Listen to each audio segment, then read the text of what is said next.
برغم مرور 47 عاما من عمر الثورة الأبية، إلا أن شعبنا لم ينس ويلات الماضي الأليم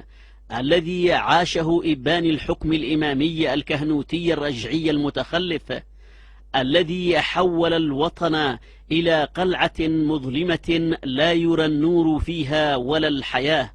في ظل الجهل والمرض والتخلف والعزلة الرهيبة، والحق الإلهي في الحكم وفي العلم وفي الحياة. وكان من نصيب الشعب كقدر إلهي محتوم، كما كان يراه الإمام الطاغية، المرض والموت والقهر والحرمان. تلك أيام خلت لم ينسها شعبنا أبدا،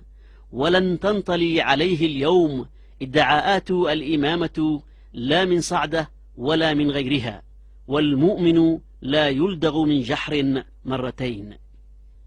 فلذا هب شعبنا العظيم مدافعا عن ثورته المباركة سبتمبر وأكتوبر في الشمال والجنوب، وفي كل المنعطفات التاريخية الحاسمة، بدءا من فك حصار 70 عن صنعاء، ومرورا بالدفاع عن الوحدة، ووصولا إلى وقوفه اليوم بجانب قواته المسلحة والأمن في وجه الإرهابيين الجدد دعاة الإمامة والضلالة التي لفظها شعبنا وإلى الأبد، الشعب الذي فجر الثورة ووحد الوطن وانطلق في رحاب الديمقراطية وصناديق الاقتراع كحق ديمقراطي للشعب، لا حقا إلهيا لدعاة الشعوذة والدجل والعمالة والضلالة والارتزاق.